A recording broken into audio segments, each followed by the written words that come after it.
Good evening, everybody.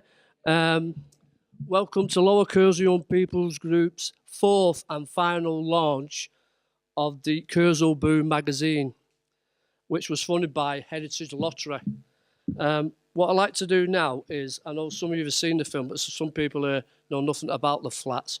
We'd like to show you a short film about the life and times of Kersal Flats first. Thank you. It took the contractors 2 months to prepare for what they call the blowdown. The supporting columns of 8 tower blocks were weakened and drilled. 1/2 ton of dynamite was put in the holes attached to 6,500 detonators. The concrete walls were embroidered with wires until the whole estate was connected by one huge spider's web. This morning, 80 houses nearby were evacuated, and the residents joined the media looking over the doomed estate. On the roof of one of the 4 blocks to be saved, the demolition men prepared to start the blast. 8, 7, 6.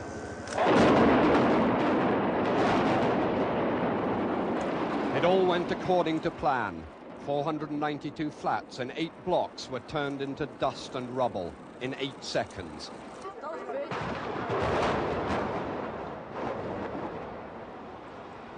This is how it looked from a different angle. The contractors claim it's the biggest single demolition job ever carried out.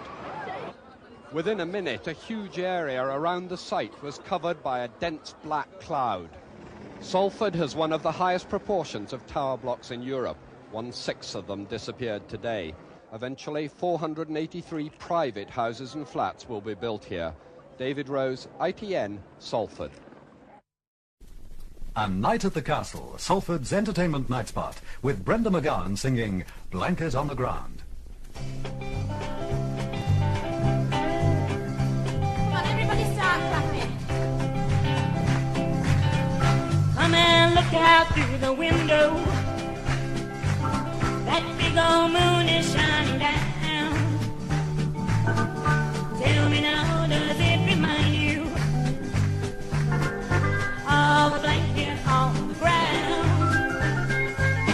Remember back when first love found us, and we'd go slipping out of town,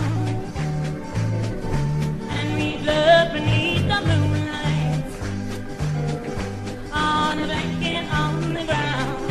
Yeah, I'll get the blanket from the bedroom. We'll go walking once again to that spot down by the river where our sweet love first began. Just because we are married don't mean we can't sleep around. So let's walk down by the moonlight and lay the blanket on the ground. Who'll remember how exciting we used to get when love was young, and that old moon was our best buddy. We couldn't wait for night to come. Now you know you still excite me, and I know you love me like I am. But just once more I wish you'd love me on a blanket on the ground. I'll get the blanket from the bedroom. We'll go walking once again to that spot down by the river where our sweet love first began. Just because we are married don't mean we can't sleep around. So let's walk down by the moonlight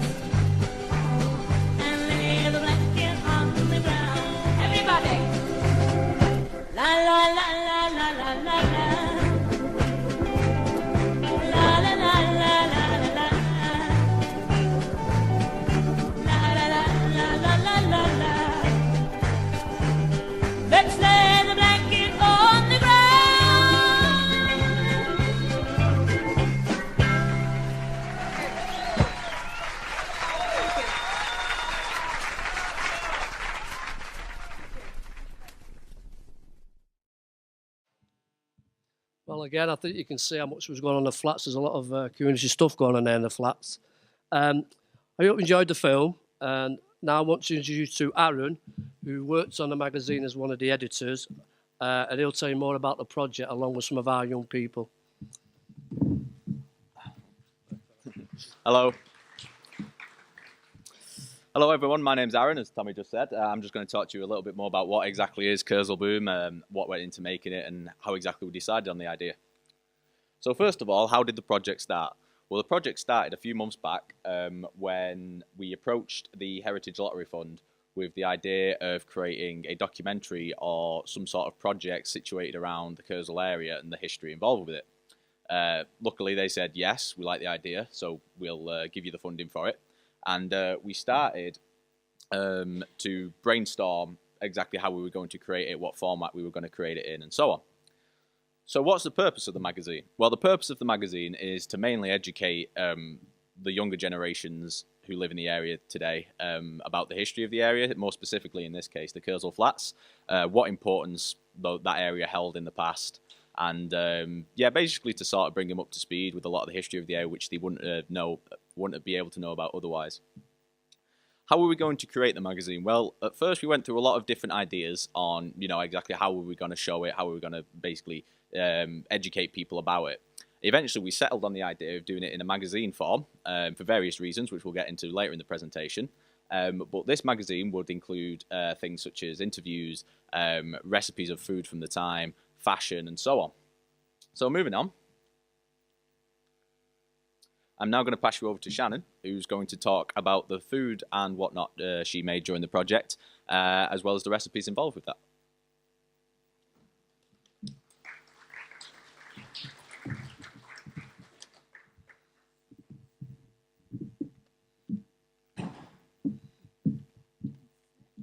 Hi. Oh, okay.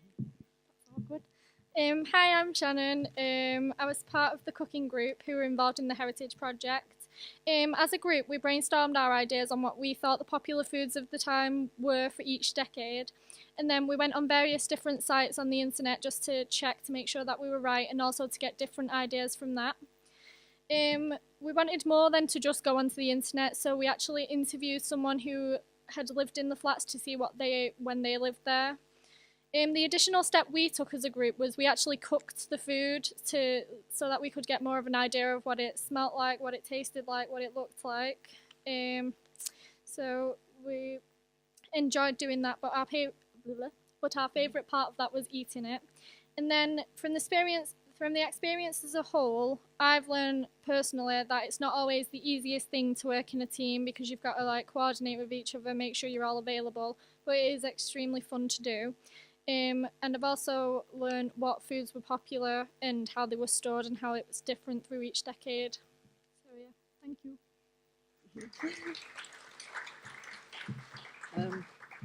Please could I take this opportunity to thank Shannon, Hannah and Emma for taking part in the food section of the magazine. You was wonderful to work with and I am very proud of what you have achieved.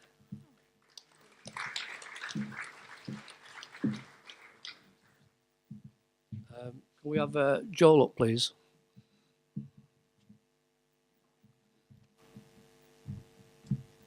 Hello everyone, my name is Joel Amado and I've worked on the fashion side amongst the other team members. Researching the trends. We went by this by doing research on the internet about each different era and what they wore. We also looked into old magazines to see what people wore. However, we also did our primary research by telling people to bring in old photos of what they wore. And finally, we did a couple trips out to museums to see what they wore in each generation. Acquiring the outfits. As a group, we sat down on a couple of occasions and we decided what clothes we wanted to acquire for the magazine. Once we achieved this, we spent our day in Manchester City Centre, going into different boutiques to find the clothes required in order to be displayed in the magazine. Displaying the outfits. This was the most fun part of my experience in this project.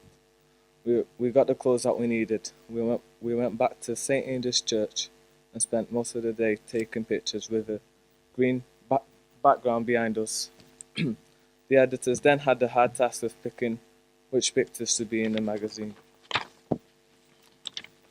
My experience in this project, what I have learned about this project is that I know more about the flats now than I did once I moved here 7 years ago. The flats were built in 1962 and were demolished in 1990. As this disaster was caused, the community then began to move apart. And that's it.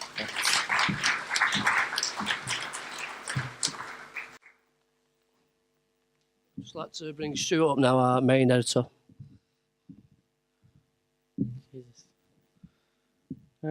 Creating the magazine.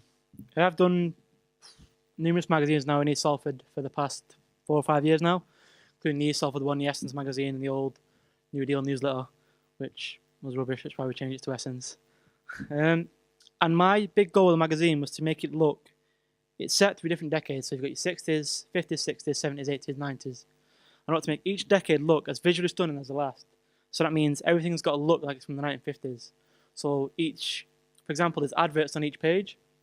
You can't see the full adverts, but I designed the full adverts. I made them look as if they were from each decade. And so even though you can't see them in the magazine themselves, it's just a little bit to make it that bit more authentic. So in the 80s spread, for example, the bottom of the page is waterlogged. That's because obviously most of you guys will know in the 80s there's a massive flood in Kersal and the flats were completely decimated. Well, no worse than they already were, but it's beside the point. So yeah, I mean, the main drive behind me and the magazine with these guys was helping them learn the skills that they can obviously use in their own, and it's getting them engaged and excited, because I've learned about the flats from my mother I've been asking her questions now for 15 odd years, because it interests me so much to know that there was a massive community there, and almost all of them have dissipated into different parts of Salford now, across all of East Salford and further afield actually. The guy who runs the Kersal Flats website emigrated to Australia and still is that interested about it. He runs the website and keeps the information updated on a daily basis. So for me, I'm just happy that everybody who was involved was so passionate about it, and just, we've created a really awesome piece of work.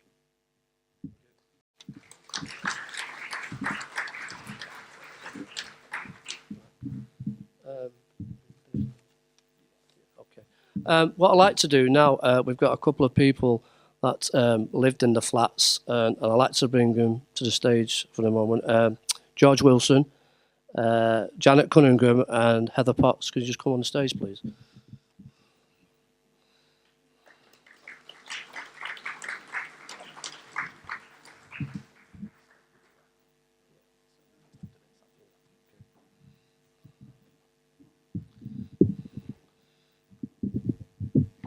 If you'd just like to come up here, some of the young people, if you just come, we've got George, just some questions for you first.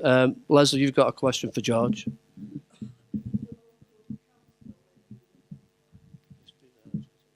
It was Joseph Jaff, Conservative. I can't see it. It's Joseph Jaff, who was a Conservative councillor for many years, until I ousted him.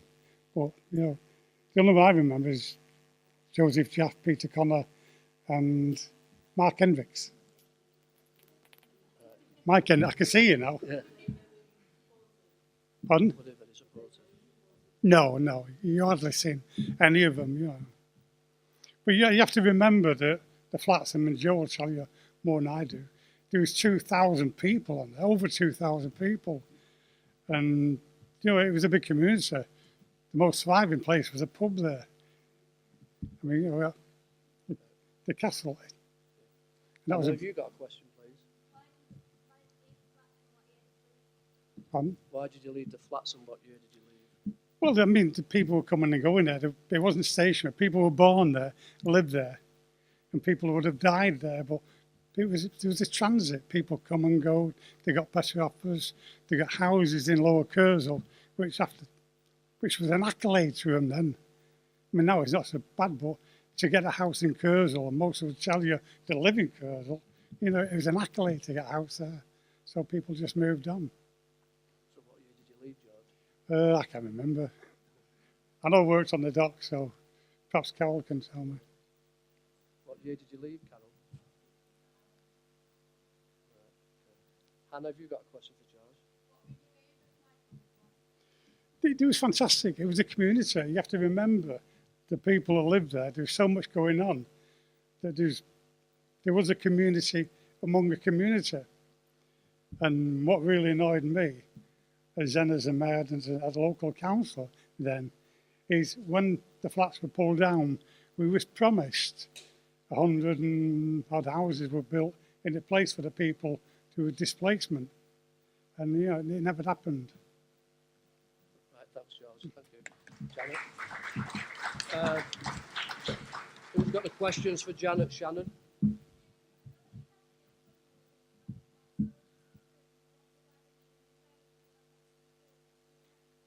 There was always something to do in Kersal. You had all that green space around us.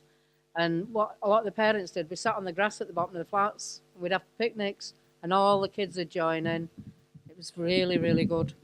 And then you had the fields over the bridge. You'd take them there with footballs and hula hoops and all sorts. And the kids would play all day long and they all played with each other. They played as a community. Really good it was. Jay, please.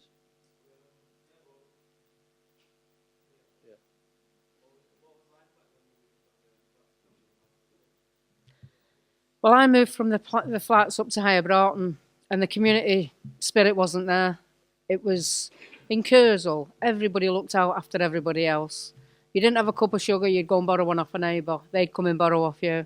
Everybody helped everybody else out in Kersal when the flats were there because everybody was in the same boat. But when I moved to Higher Broughton, the community wasn't as strong. The people, they didn't help you out. It was better in Kersal. That's why I moved back down. You've got a question for us. Christmas. Oh, it was magic. We had big flats. I had a big L-shaped flat. They had this tree up and everything. And there was some of the neighbours that didn't have toys for their kids. So other people would pitch in and help out. It was only cheap things that you get them. But the kids enjoyed it. They loved it. They more or less all got the same sort of things anyway. So it was good. It was really a good spirit. Thank you. Heather? Yeah, stand in front of me. Paul, you've got a question? Are you insinuating I spent all my time in the castle? It was really good. You could walk in and you just knew everybody and everyone knew you were. But I didn't really go in that much. Can I say that? Can I say if you ordered it, half an hour later, Joanne, you've got a question?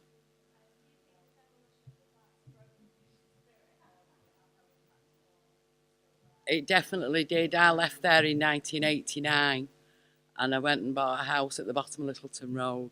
And if the flats hadn't have been blown up, I would have still been on the flats. I loved it. Loved it. Was any of your other family lived on the flats? No. And what I liked about it, I lived on Burns House on the 7th floor. And in the middle where Milton and Spencer were, I could see my daughter who was 9, I could see her playing. I never had any worries or fears on the park. And everyone knew everybody. I'll tell you a little story. I got married in 1988 and I had my reception at the racecourse.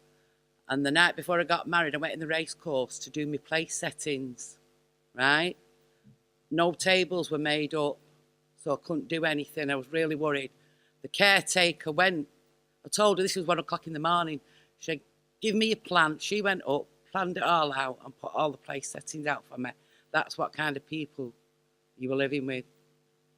You know, some people said, oh, it's a bit rough, but it wasn't.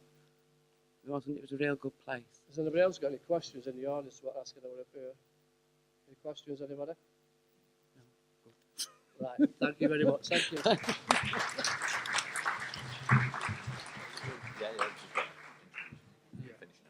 Right, well, just before we finish it, I'll just get Aaron up again, please. Hello again. Yeah, just going to talk to you a little bit about the result of the project and what has occurred thanks to the process of doing it and actually getting the magazine out there and whatnot. So first of all, the history we learned. As I mentioned before, a lot of people didn't, especially the younger generation, didn't really know much about the flats because they weren't around at the time. They were up all the time with the demolition, including myself. I was very, very young And I think what was it 94 it was demolished in, or 1990? Yeah, so it was demolished even before I was born, so I didn't know much about it at all. But thanks to this magazine and thanks to the research we've done and the things we've looked up and the people we've spoken to and interviewed, I now know a lot more about the area and about the history of the flats and exactly what the community was like back then before I was born. And I know a lot of other people who've been involved in the project have had the same experience as me. There's also the qualification, which we've all earned thanks to doing the project. It's a Pearl qualification in journalism. So I've earned that, and so has all the other young people who have worked in the project as well. So not only are they learning about the history of the area, it's also helping them to better themselves and to get better qualifications for use in the future as they get older. And as for personal achievements, as I mentioned, I did learn more about the flats and whatnot, but I also learned how to work on a magazine, what kind of things go into it, what kind of processes you go through. And I know a lot of other people have also learned new skills which they didn't know before as well, thanks to this project. So overall, it's been a great experience, and a lot of people have benefited from it, especially the young people. So thank you very much for coming today. It's been great to have you all. I hope you all enjoyed the presentation and the film and the people coming up and answering questions. Yeah, thank you very much.